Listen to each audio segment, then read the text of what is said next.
Hello and welcome to JCA Merchants. My name's Howard, and in today's video we'll be showcasing all the latest products you can get right here in JCA store. If you're a seasoned professional or even a newcomer to the industry, you can get all your products in the JCA store and help your day run a lot more smoothly. Morning everyone. What we've got today reviewing from the JCA store. Okay, so pure and simple little product. It is basically a basin waste seal kit. It's from a little company called At the Heart of the Plumbing. Basically it's to go with a Embraer Stew basin click clack waste, pop-up waste, whatever you want to call them really. This is a slotted waste. Obviously you can get non-slotted for basins without obviously overflows.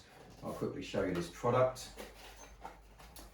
Now, you'll all know what a basin waste looks like. Good thing about these little ones in here, if you have got a plug and change and you want to actually change it over to click class, it does actually come with a little tiny blanking plug, so you can actually blank the actual chain off. So that's a pretty good little option. Now, pure and simple is, right, some plumbers take these washers off, some people do. I prefer to actually take them off. I used to use Plumber's Mate. Obviously a lot of people now generally use silicone.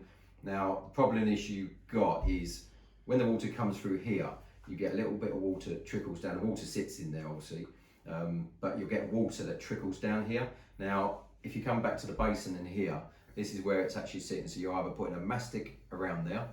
So as we all know, when we tighten down the nut, obviously the mastic can move, squash out, and you might have a little pinhole in there.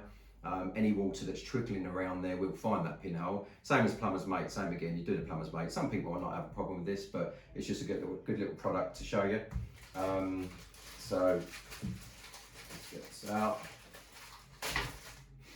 So all it is big rubber. Discard all the other little washers that actually come with it. So you've got a rubber that goes in there basically. That squashes in, or it will squash down when you actually do the nut. You've got hard, solid plastic to go over the top of that, and then you've got the nut with the waste coming through. Don't need no silicone or anything on it. Basically put that on there, tighten it down, that squashes in there, and that then seals. Anyone that's used these, I use these as well, I've not had one issue with water trickling back through it. So like I said, in the JCA store, you can pick up these seal kits. Also, obviously, basin waste and everything we're doing here, it's just a simple click clack waste. Okay, so right here, JCA store. If you want to pick it up today, please come down.